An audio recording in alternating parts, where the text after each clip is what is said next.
The vault had no lock.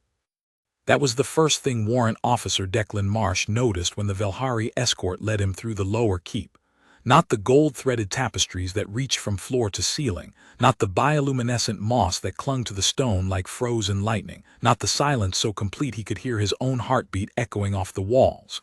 He noticed the door, heavy, pale gray, carved from a single slab of something that was not quite stone and not quite bone.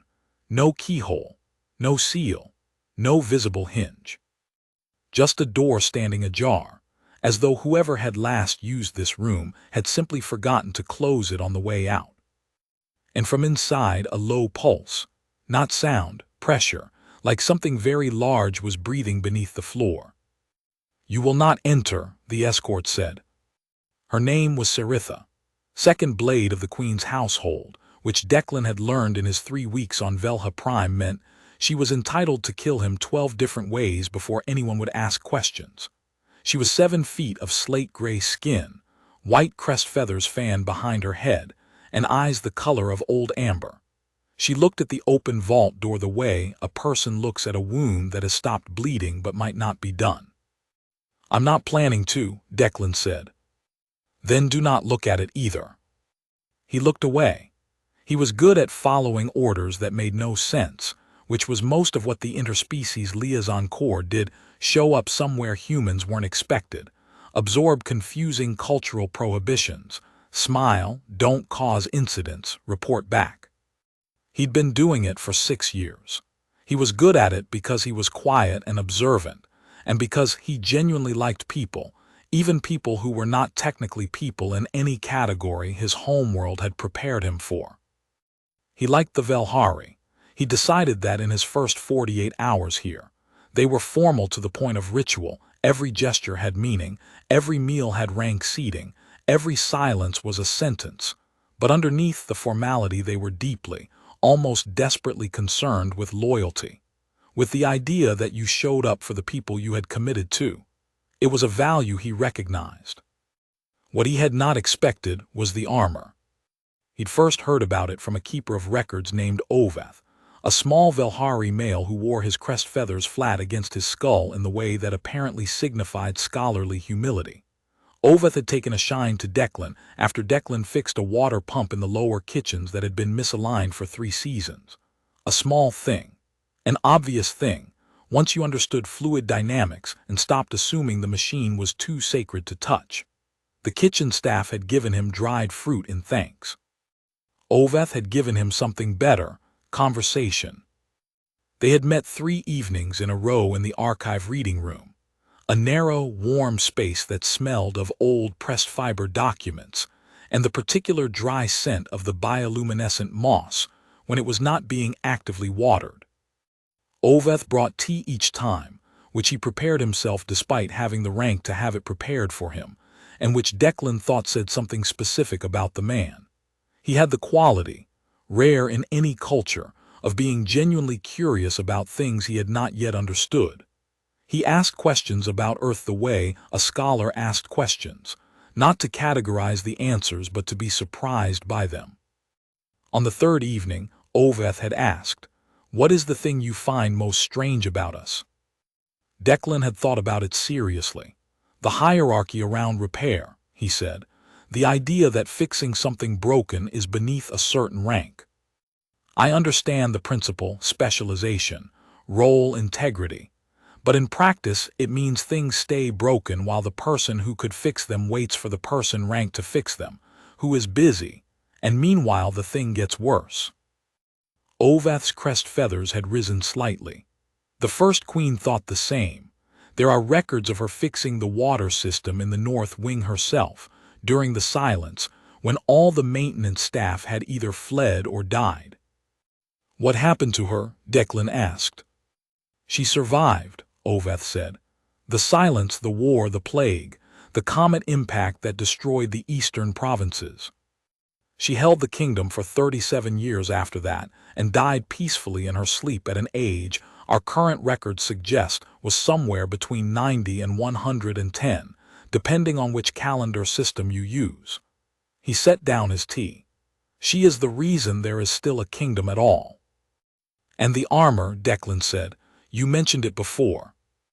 Oveth was quiet for a moment. Then he said, "The armor has been in the vault since the silence. It was made for her. When she died, it went dormant. 3 successive queens ordered the vault sealed. The current queen, Her Radiance Selvan VII, has issued no order either way." "What does the armor do?" "In the records," Oveth considered, "it made her faster and more accurate in combat. It protected her. But the scholars have spent 2 centuries debating whether those effects came from the armor itself or from her confidence in wearing it, which is a debate I find somewhat beside the point." He picked up his tea again. "What the records agree on is that it was bonded to her specifically. A biological resonance bond, according to the materials scientist who built it, which is a technology we have not been able to replicate. When she died, the armor went silent. It has been silent since." A pause. "In theory." "In theory," Declan repeated. 2 of the vault keepers died in the first year after the silence, Oveth said. "They went in to catalog what remained. We found them in the morning, not harmed precisely, but emptied. As though something had pulled the self out of them and found it insufficient." Declan had not gone near the vault after that. He'd had 3 weeks of routine diplomatic work, attending the Queen's formal audiences, translating human cultural concepts for the Velhari Advisory Council, sitting through 16-course ceremonial meals where the courses were arranged by rank, and he always got the 7th course, which was apparently a significant honor he did not fully understand. He'd filed his reports. He'd fixed 2 more pieces of broken equipment that the palace staff were too hierarchically constrained to address themselves, because touching a mechanism beneath your station was a cultural violation he thought was genuinely misguided and that he'd stopped pretending to agree with. He'd been politely corrected twice. He'd kept doing it anyway. The Queen had noticed. He hadn't been aware of it until the morning of his 19th day, when Saritha arrived at his quarters before first light and told him the Queen had summoned him for a private audience. Not a formal audience. Private, which meant no record, no witnesses from the council, no interpreter. He dressed quickly, his liaison uniform, gray-blue, designed to be neutral enough that it didn't trigger any specific protocol in most of the civilizations he'd dealt with, and followed Saritha through a part of the palace he hadn't seen. Narrower corridors, older stone, walls that held etchings he recognized from the historical texts Oveth had lent him, scenes from the silence, the war, the comet. The last queen of the old line dying without a blood heir, and the armor standing alone in a vault, and the new line rising from nothing to claim an empty throne. The etchings had been made during the silence itself, or shortly after. Their lines were uneven, rougher than the formal carvings in the rest of the palace. The way records made in crisis always had a different quality from records made in peace. He paused at one, a queen in armor standing in front of a city that was burning behind her. She was facing the fire, not running from it. Her posture, even in 2-dimensional stone, was not defiant. It was just present, just there. Saritha noticed him, stopped, and said nothing, which he appreciated. The Queen was standing at a window when he entered. She was tall, like all Velhari, but she carried herself differently from the rest of her court. There was something in her posture that was not quite stillness and not quite tension. A coil. Like she had been very still for a long time and was no longer sure it was worth the effort. Her crest feathers were black, shot through with gold, unique in the Velhari he'd met. Oveth had told him it was a marker of the throne line, expressed in one of every 12 queens. Her eyes were silver, not amber.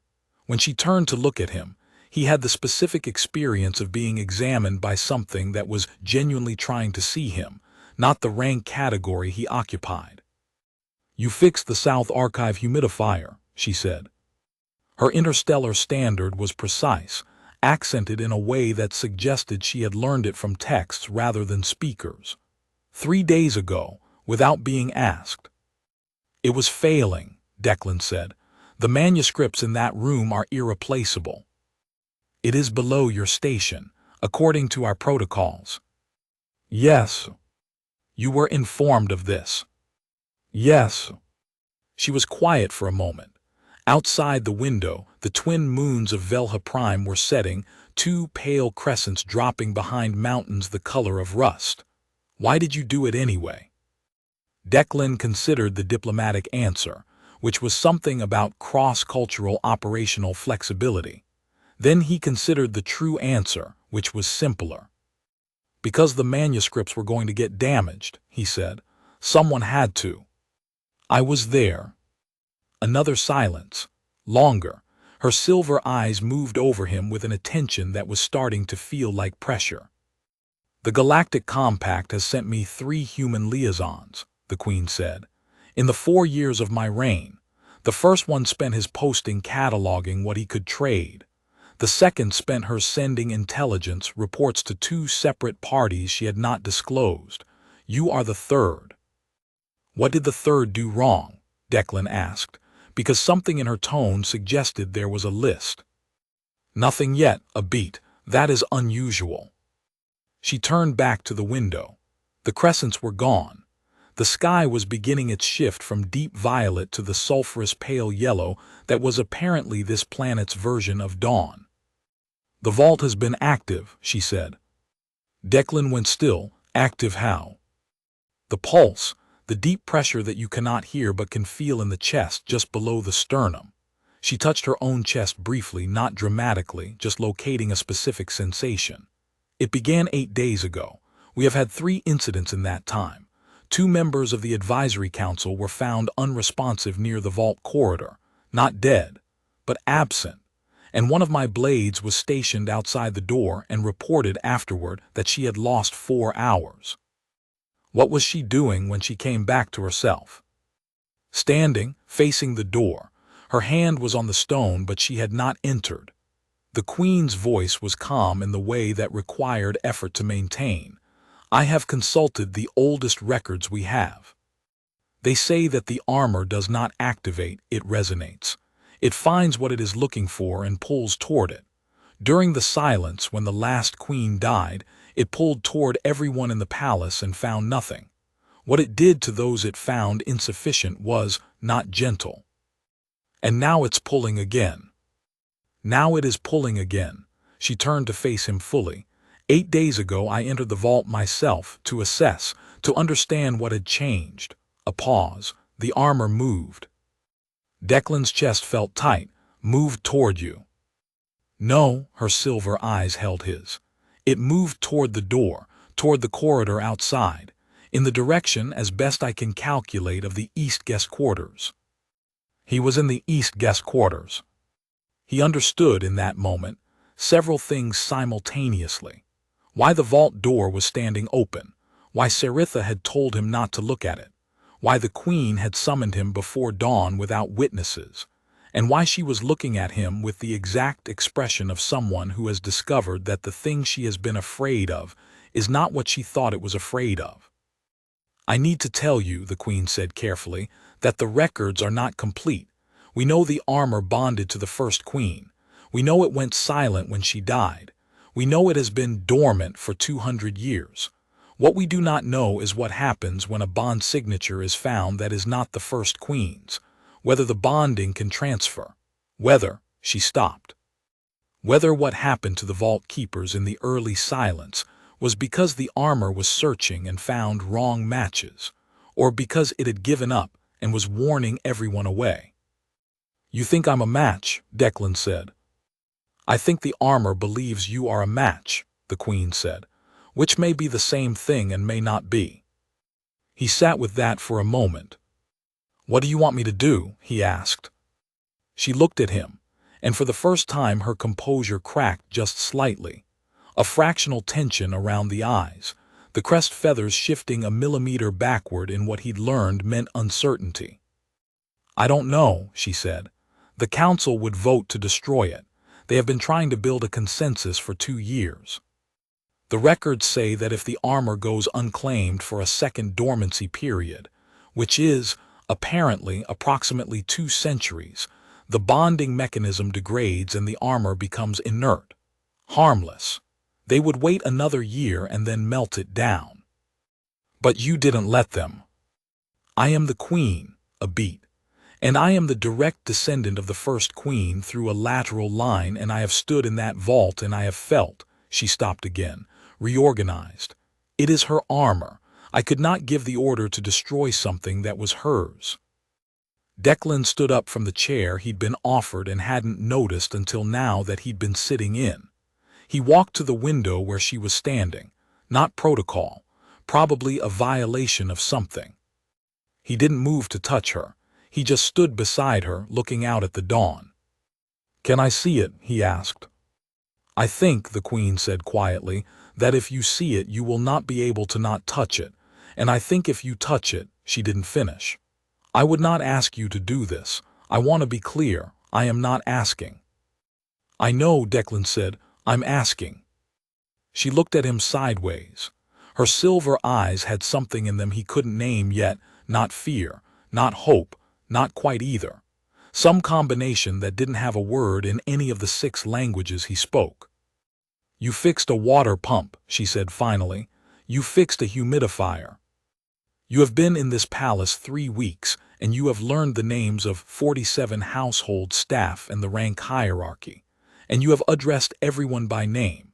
And you have violated our protocols twice on purpose, and apologized for neither of them." "The protocols were wrong," Declan said. "They are ours," she said. "They were keeping your people from doing their jobs," he said, not unkindly. "I'll respect the ones that don't do that." She looked at him for a long moment. Then she did something he had not seen her do in any of the formal audiences. She smiled, small, almost private. "Come," she said, "I will take you to the vault." The corridor was colder than the rest of the palace. Not the cold of poor insulation, the Velhari built for climate, but a specific cold, directional, emanating from the floor and the walls and the door. Declan walked it with the queen 3 steps ahead of him and Saritha 3 steps behind, and with every step the pressure he hadn't fully consciously registered until it was named grew stronger. In his sternum, in the back of his teeth, in the space between his shoulder blades. He stopped outside the door. The vault was lit from within by something that was not quite light, more a deep, pervasive luminosity, like being inside a cloud on a bright day. In the center of the room on a low stone platform sat the armor. It was not what he had expected. He'd pictured something huge and ceremonial, the kind of thing you display because it's too impressive to use. This was different. It was the size and rough shape of fitted battle armor, but the material was something that wasn't metal and wasn't organic tissue and wasn't anything in between he had a word for. It was the color of dark water in starlight. Its surface did not reflect the light of the room so much as absorb it and return something quieter, like a mirror turned inward. There were no seams he could identify, no fasteners, no decorative elements except a single marking on the breastplate that he recognized, from Oveth's texts, as the old glyph for the word that translated approximately as home. It was waiting was the word that came to him, not dormant, waiting. It was also, unmistakably, oriented toward him. Not toward the door, not toward the queen, toward the specific point in space he was occupying, with the kind of absolute precision that meant nothing about it was metaphor or interpretation. The breastplate was angled his direction. The gauntlets, resting beside it, were turned palm up and open, which he was fairly certain was not how Oveth had described them being positioned when he'd last read the Vault Keeper's notes. "It has been facing the door since the 8th day," the queen said from beside him, very quietly. "That direction is the east guest corridor. Your quarters are." "Directly down that line," Declan said. "Yeah, I can see that." The pressure in his chest was not painful. It reminded him of the feeling of recognizing something you thought was lost, of standing on a dock and seeing a boat you'd thought was sunk, of picking up a tool you hadn't used in years and finding your hand remembered exactly where to hold it. "I want you to know," the queen said, "that if you step through that door I cannot guarantee what happens. The records are 2 centuries old and incomplete. The scholars who wrote them were traumatized. They may have misunderstood what they witnessed. A pause. I want you to know that this palace and I would mourn you if something went wrong. He turned to look at her. The word mourn surprised him in a way he didn't try to hide. 3 weeks, he said. You fixed the water pump, she said, on the 3rd day. You didn't tell anyone. Ovath told me. And I stood in the kitchen and watched my staff, who have been here longer than my reign, come in to find it running correctly, and I watched them look at each other, and none of them knew what to say, because in this palace we have an entire structure built around who is permitted to do what, and you simply did the thing that needed doing. She stopped. Her crest feathers rose slightly. I have been queen for 4 years. I have done a great many things that needed doing. I have very rarely found that simple. It's not simple, Declan said. It's just the only way I know how to be. He turned back to the armor. He stepped through the door. The cold stopped immediately. The moment his foot crossed the threshold, the pressure in his chest resolved, not disappeared, but resolved, like a cord that had been missing its root finding it. He walked to the platform. The armor tracked him. Not mechanically, not with sound or movement, it tracked him the way a compass tracks north, absolute and non-negotiable. He reached out and put his right hand on the breastplate. What happened next was not pain. It was the opposite of pain, in the specific way that the opposite of pain is not pleasure but wholeness. The armor, and this was the only word for it, woke. Not slowly. All at once, like a light being switched on in a room that had been dark for 200 years. Sudden, complete, and immediately certain of itself. He felt it settle against his hand like something breathing. He felt it recognize him. He didn't know how long he stood there. When he became aware of time again, the armor had fastened itself to him, not by any mechanism he could track, but it had arrayed itself around him in pieces that fit the way clothes fit when they've been tailored for you specifically. The breastplate against his chest, the gauntlets at his hands, the pauldrons at his shoulders. It was warm. It was familiar in a way that had no rational basis whatsoever, and that he was not going to try to rationalize.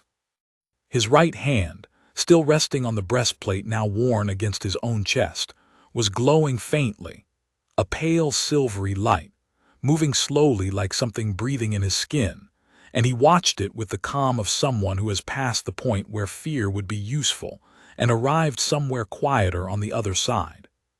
He turned around. The queen was standing in the doorway. She had not come in. She was standing exactly at the threshold, and she was looking at him with an expression that had entirely abandoned composure, not in pieces, but all at once, in the way that faces look when something has happened that they had not allowed themselves to imagine. Declan, she said, the first time she had used his name. I'm fine, he said. He was also crying, he realized. Not from anything bad, from the specific feeling of having been held correctly after a very long time of not knowing you'd been held wrong. This is. I know, the queen said. Her voice was very soft. I saw her wear it in the records. I have watched recordings so many times. She looked exactly like you look now. What does it do? Declan asked. We're about to find out, the queen said. And her voice was afraid and steady in equal parts, and he was starting to understand that those two things were not opposites for her. They found out over the next 3 days. It amplified him was the most accurate description, though amplified in this context meant something strange and specific. In the East Wing's training yard, where the Queen's blades practiced formations at dawn, he sparred with Saritha at her insistence, with the specific energy of someone who needed to quantify a threat, and the armor moved with him in a way that armor by definition did not move. It anticipated, not the specific moves he was about to make, but the directional intention behind them, so that every pivot he started, the armor had already begun. It was not invincibility. He was not suddenly faster or stronger than the biological limits of his body. He was simply more accurate, more present, more committed to each fraction of a second. Saritha was not a gentle sparring partner. She was 200 pounds of trained reflex and blade discipline, and she fought the way people who have killed in earnest fight, with an economy that had no wasted motion. She broke 3 of her practice weapons across the first hour. She switched to bare hands in the second hour and got him down twice, which was fine. The armor took the impact and he got up. By the end of the second hour, she was looking at him with an expression he couldn't read yet, not displeased, he thought, but recalibrating. "How long does it take to learn to use?" she asked, not really asking. "I don't think you learn," Declan said. "I think you just commit." Saritha turned that over. Then she said, "The first Queen's blade records describe the same thing. They said she did not fight like someone wearing armor. She fought like someone who had always been armored and had simply been waiting for the thing that made that true." It was the closest thing to a compliment she'd given him in 3 weeks, and he recognized it as such. On the second day, the advisory council convened an emergency session.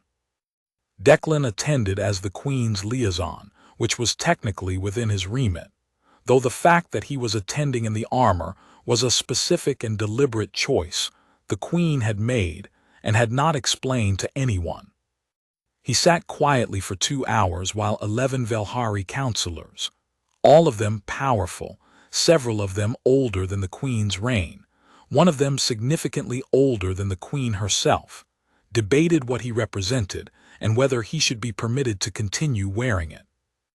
The position of the oldest counselor, a male named Vreth, was that the armor was a cultural artifact of sovereign significance, and that a human wearing it was an act of appropriation that violated several layers of the compact's cultural sovereignty protocols. His case was detailed, historically grounded, and clearly something he'd been building for some time, possibly since before Declan arrived. He spoke for 40 minutes without notes, which Declan found impressive regardless of what he thought of the argument. The Queen let him finish, then she said, "The armor chose him." "The artifact does not choose," Vreth said. "The artifact responds to a biological signature that approximates the original bond signature of the first Queen. We do not know that this approximation constitutes a legitimate claim." "The records say the bonding is absolute," the Queen said. "The records are 2 centuries old and were written by survivors of a traumatic collapse," Vreth said, which was fair, Declan thought. "They may not be reliable. They may reflect the beliefs of people who needed to believe the armor was sacred in order to make sense of what happened to the Vault Keepers." "The Vault Keepers were found because they were insufficient matches," the Queen said. "The armor has not harmed this human." "We do not know that yet," Vreth said, and his tone carried something Declan had noticed in various forms from several of the counselors over the past 3 days. Not exactly hostility, but a specific, calculated opposition that suggested the armor was not the real subject. The Queen's autonomy was the real subject. Her decision to admit a human to the palace's most sensitive space without council approval, and her apparently growing regard for that human, which was not something the council had voted on, and which made some of them nervous in the specific way that powerful people got nervous when they could see a situation moving in a direction they hadn't sanctioned. "We do not know that," the Queen agreed, with a patience that had iron under it. "We also do not know that the armor will remain stable if it is now separated from its bond pair. We have no record of what happens in that circumstance." "We could find out," Vreth said. Declan removed the gauntlet. Not dramatically. He simply set it on the table in front of him, right there in the council chamber, and watched. The armor did not come apart, but the light in the room changed. The bioluminescent panels in the walls, which apparently responded to the ambient bioelectrical field in the room, a common Velhari architectural feature, went from their usual warm gold to a pale, uncertain blue. The shift happened in about 4 seconds.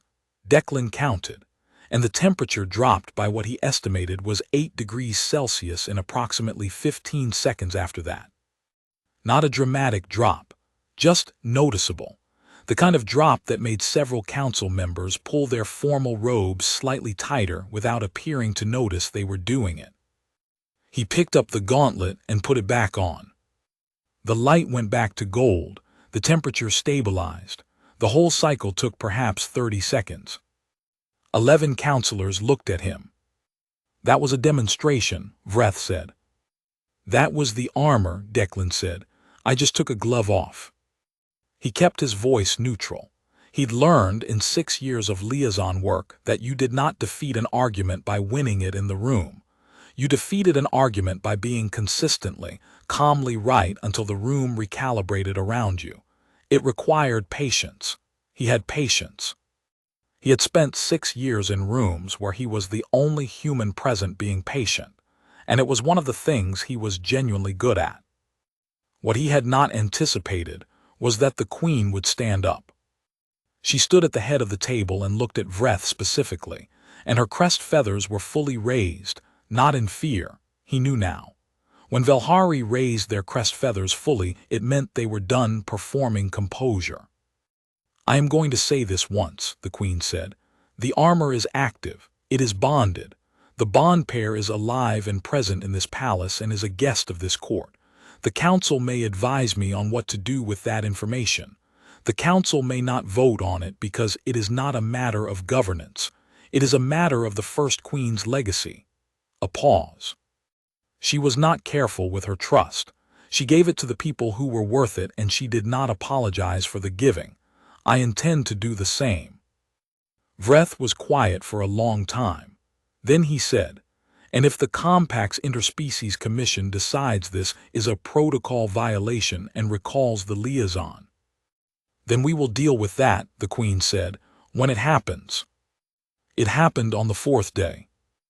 A priority signal from the Commission's regional office, relayed through the human embassy 3 systems away. Warrant Officer Marsh was to be recalled immediately pending review, on the grounds that his wearing of a sovereign cultural artifact constituted an inappropriate personal engagement, and raised questions about his impartiality as a liaison. He had 72 hours to report for transit. Declan read the order in his quarters, then he read it again. He spent approximately 10 minutes being very still, in the way he'd learned to be still when he was angry in a context where anger was going to accomplish nothing. The armor was warm against his skin. It had not changed in any detectable way since he'd put it on. It did not shift, did not pulse, did not react to his emotional state in any way he could identify, and yet he was aware of it the way you were aware of a hand on your shoulder. Steady, present, not asking him to do anything, just there. He went to find the Queen. She was in the archive, alone, which he'd learned meant she was in the specific kind of distress. She was not going to show anyone with rank to see it. She was reading something. She heard him come in and didn't look up, which meant she already knew. Oveth told you, Declan said. The signal came through the palace relay, she said. Yes. He sat down across the table from her.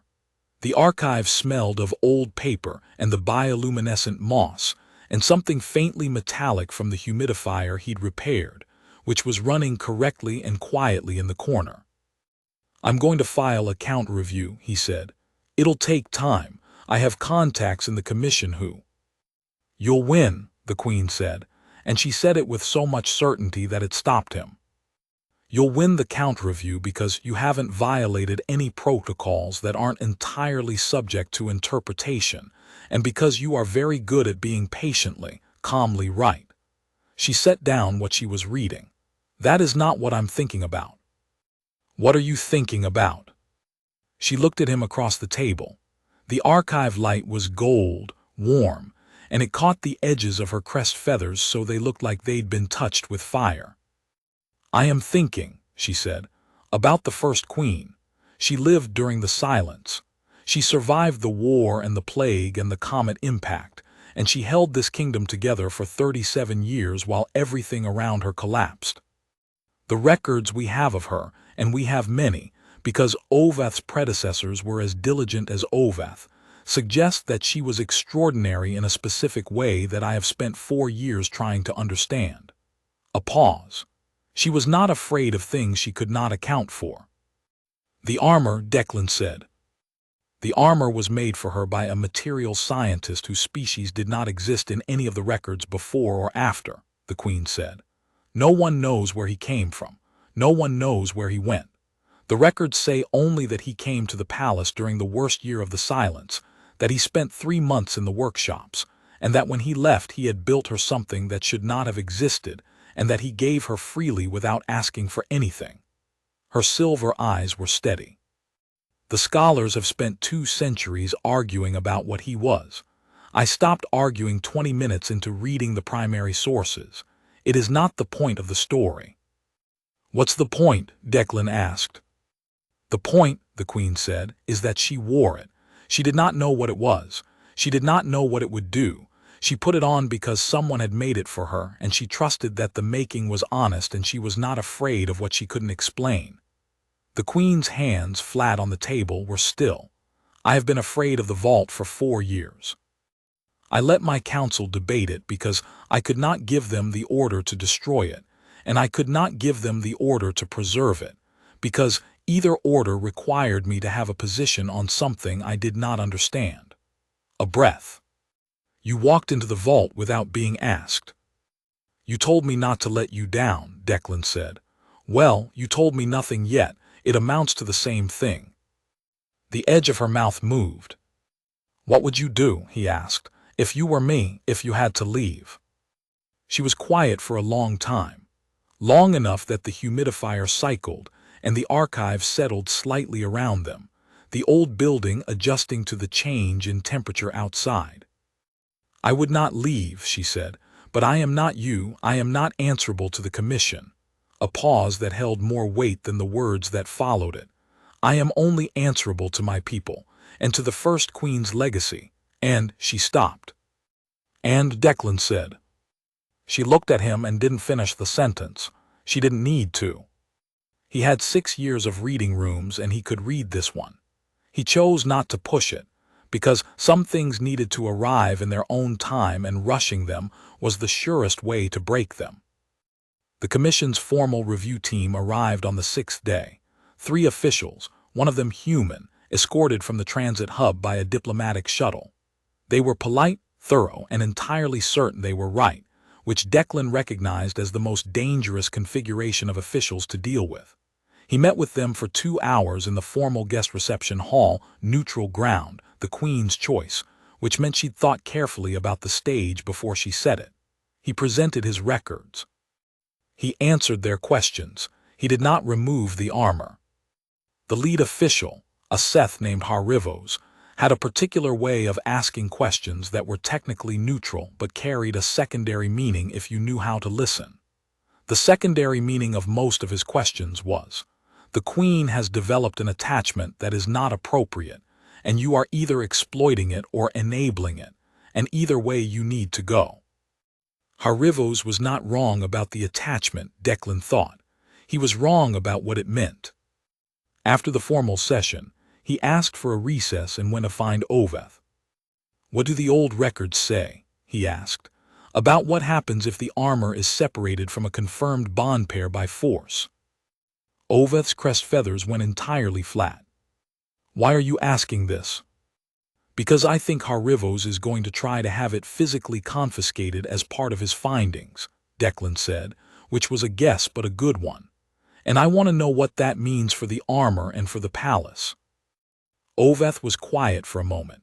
Then he said, the records from the silence they describe several attempts, in the early years, vault keepers trying to study the armor by removing components, scholars attempting to catalog it. There is one account of a queen, the second queen of the new line, ordering the gauntlets removed by force so a craftsman could assess the material. A long pause. The craftsman was not harmed. The armor simply resisted. The gauntlets could not be moved by any force they applied.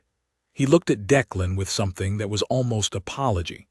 But the second queen's consort, who was standing in the corridor outside the vault when the attempt was made, lost consciousness for 6 hours. No physical cause was found. The armor didn't like it, Declan said. The armor does not have likes, Oveth said carefully, but it appears to have states, and a forced separation from a confirmed bond pair appears to produce a state that has effects on nearby individuals. A pause.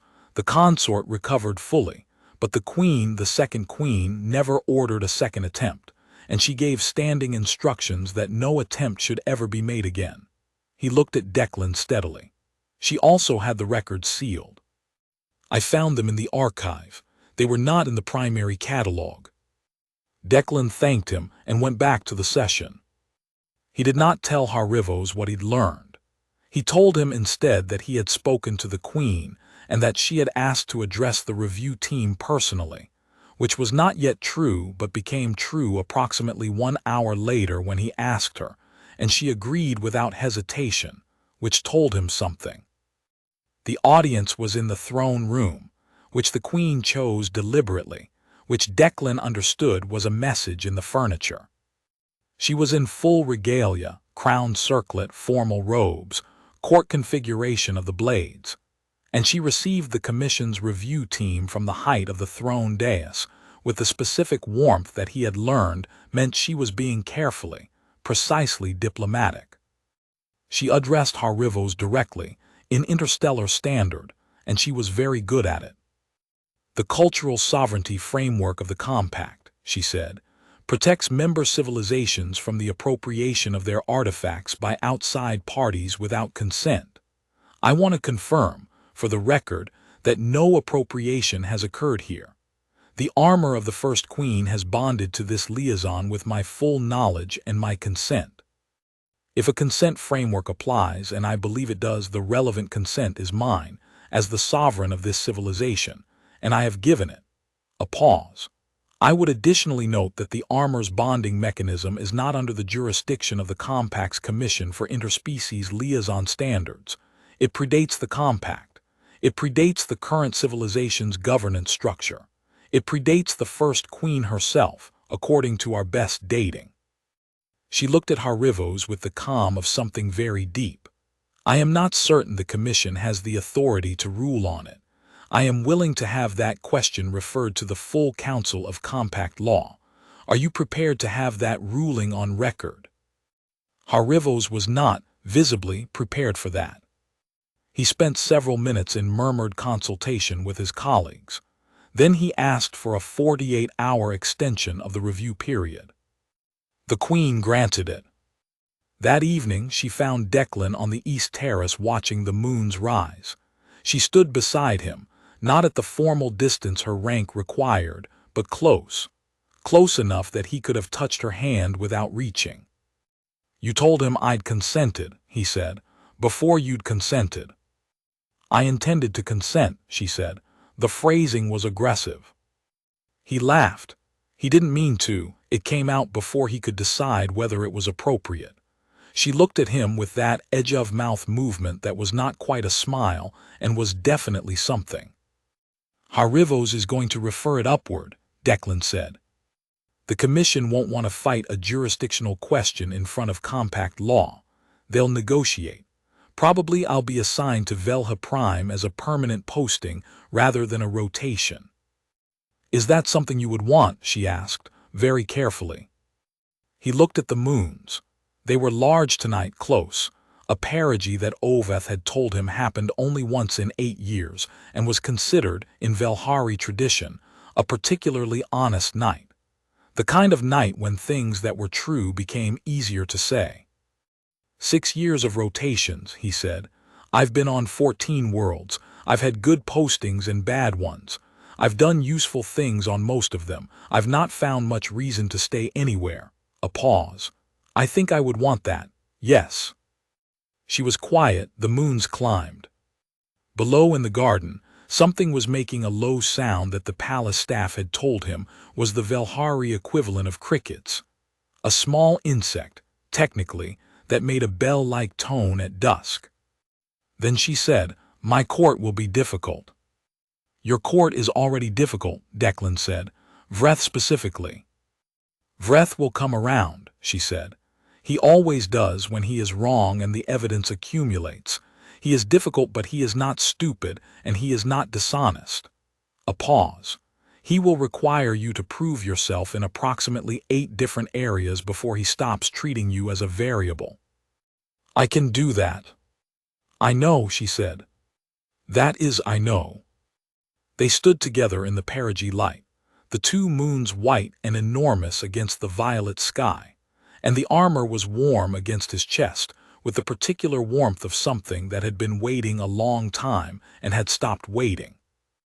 The first queen's armor, Declan said finally. What was she like, the records?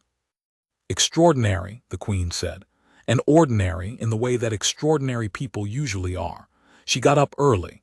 She knew the names of the household staff. She fixed things that were broken because they needed fixing, and she did not ask whether fixing them was beneath her station. A pause.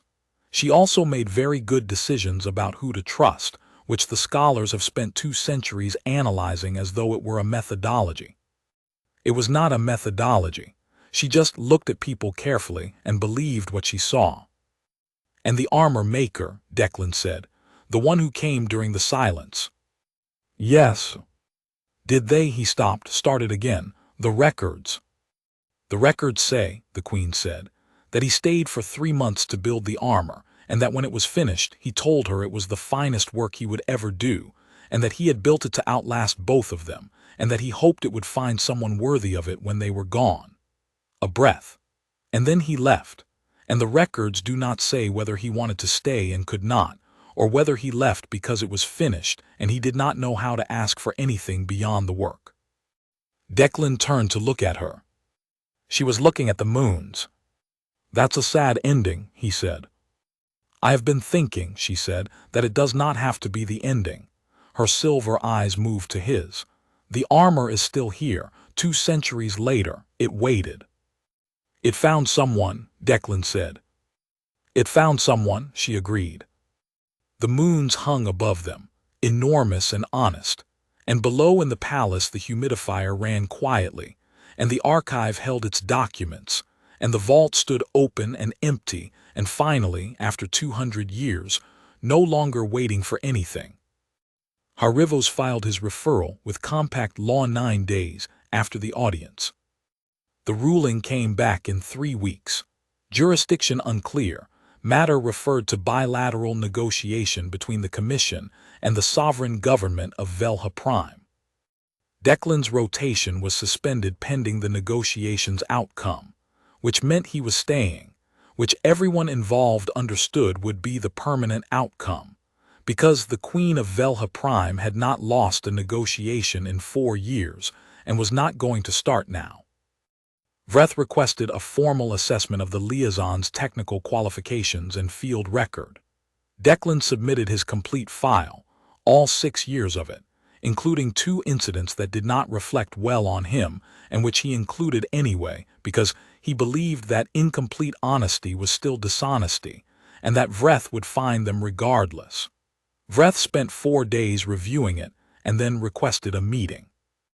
The meeting lasted 6 hours. They discussed the Compact's cultural sovereignty framework in detail, the historical precedent for non-standard postings, and the specific question of whether a diplomatic liaison who had bonded with a sovereign artifact could maintain impartiality in his professional function. Declan's position was that impartiality was not the relevant standard, alignment with the mission was, and that his mission was to strengthen the relationship between humanity and Velha Prime, which he was demonstrably doing. They also argued, for approximately 45 minutes, about the pump. Vreth's position was that fixing palace infrastructure without authorization undermined the Velhari system of role integrity on which the entire social order was based. Declan's position was that the social order was a means to an end, and if the means was preventing the end, the means needed adjustment. They went around this several times without either of them changing position, which Declan found was actually a productive kind of argument, the kind where both parties understood each other more clearly by the end, even if neither had moved. Vreth was quiet for a long time after the last round. Then he said, "You are very stubborn." "I've been told," Declan said. "It is not an insult," Vreth said. "It is an observation." A pause. The first queen was also very stubborn. There are records of her arguing with the council for 7 hours over the water systems in the eastern provinces, which the council felt were not a sovereign priority and which she felt were keeping people alive, which she ranked somewhat higher. He tilted his head in the Velhari gesture that meant he was being slightly self-aware about something. She won. Did she always win? Declan asked. No, Vreth said. She lost several arguments, but she never lost one where lives were directly at stake. She had an instinct for which battles to hold and which to concede. He looked at Declan steadily. I will not object to your continued presence, on the condition that you brief the full council monthly and maintain detailed records of all activities in which the armor plays a role. A beat. And on the condition that you do not fix any more palace infrastructure without going through the correct channels. I'll go through the channels, Declan said, as long as the channels don't take longer than the problem can wait. Vreth made a sound that was, as near as Declan could tell, the Velhari equivalent of suppressed laughter. That is, I suspect, a condition the channels will learn to accommodate. There was one more thing, after the Vreth meeting and before the paperwork was filed. It came from outside the palace entirely. A signal, relayed through 3 different transit nodes, so that by the time it arrived it was 17 hours old, from a research vessel called the Meridian Cross that was conducting deep field surveys in the outer system. Its chief scientist, a human named Dr. Yale Osai, sent a report to the commission and a personal message to the palace that ended up, through a routing error or possibly through Oveth's quiet hand, on Declan's console. The message said, "We have found a second armor. Not here, not on Velha Prime. In the outer ring of the system, in a debris field that had once been a moon before something substantial had impacted it, the Meridian Cross had found a piece of material consistent with the first queen's armor in composition and age, and it was, according to Dr. Osai's measurements, which were careful and qualified and hedged with every appropriate scientific caveat, producing the same resonance signature, the same deep pulse below audible range, the same pressure in the chest. Declan took the message to the queen. She read it twice, then she set it down and was quiet for a long moment. The records, she said finally. The armor was described as one piece, one set bonded to one person. The records might not be complete, Declan said. The records are never complete, she said, which was something Oveth said regularly and which she said now with the exact tone of someone who had absorbed it. She looked at the message again. The materials scientist who built it. The records say he built one armor. The records say he spent 3 months and built something that should not have existed, Declan said. They don't say what else he might have built, or left, or scattered. She was quiet again. He waited. If there is a second armor, she said slowly, and it is producing the same resonance, then it is looking for someone. That's what it sounds like. And if it has been out there in the debris field for 200 years, she stopped. If the first queen had someone in the records that the armor was looking for and couldn't find, if there was a second bond pair that never. I don't know, Declan said. Neither do you, neither does Dr. Osai. No, she agreed. Her silver eyes moved to the window to the sky beyond it. The outer system was out there somewhere past where vision could reach, past the moons and the rust-colored mountains and the sulphurous dawn. But it explains, she said quietly, why the vault keepers died the way they did. In the early silence when both armors were searching, not one resonance, 2, layered, looking for 2 people and finding none, a breath. It would have been overwhelming to be caught between both of them. Declan thought of the consort who had lost consciousness for 6 hours, the vault keepers who had been found emptied.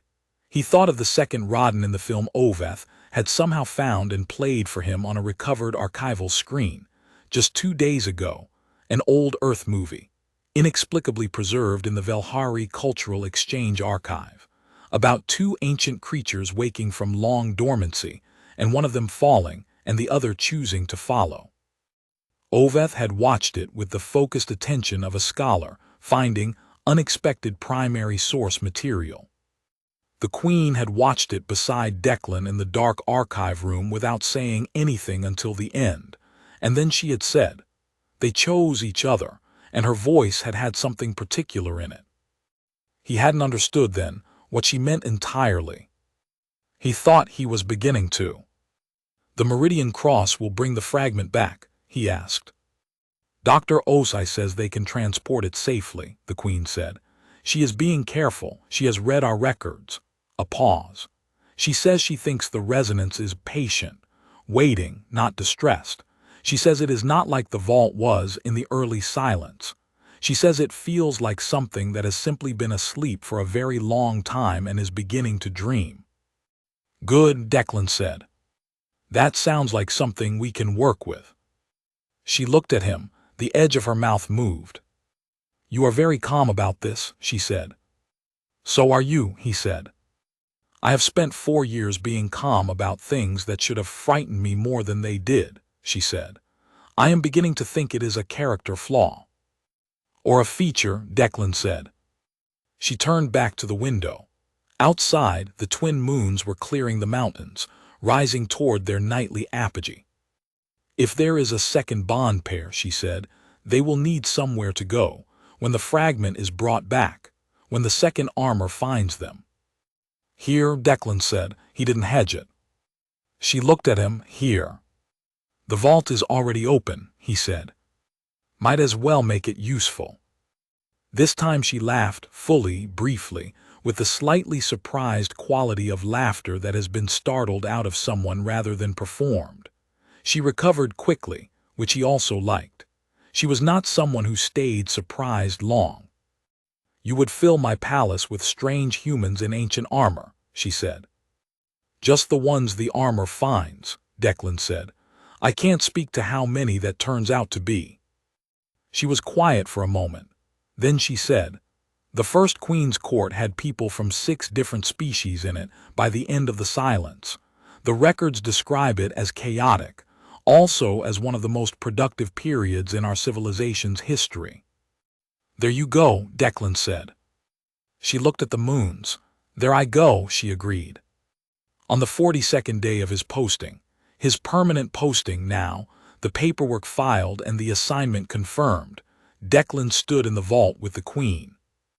The room was lit with the same diffuse luminosity it had always held, warm and even. The platform was empty, the armor on his body where it had been for 36 of the last 42 days. He took it off to sleep, and some mornings he found it had moved slightly from where he'd set it, not far, just enough to be closer to the door. He'd stopped being surprised by this. "I want to show you something," the Queen said. She had a document in her hand, old, the material a pressed fiber composite that the Velhari had used before they switched to photonic storage. She handed it to him carefully, with the specific care of someone handing over something that matters. It was a letter. The handwriting, the script, was the first Queen's, and he knew that because he'd been learning the archaic form of the Velhari writing system from Oveth for 3 weeks, and he could just barely read it, the way you could just barely read a language you'd been studying seriously for a month. Enough to know the shape of the meaning, not always enough to catch every word. He read it slowly. His translation was imperfect, but the structure was clear. It was addressed to whoever wore the armor after her, not to a specific person. To the armor's next bond pair, whoever they turned out to be, whenever they turned out to be. "I do not know who you are," she had written.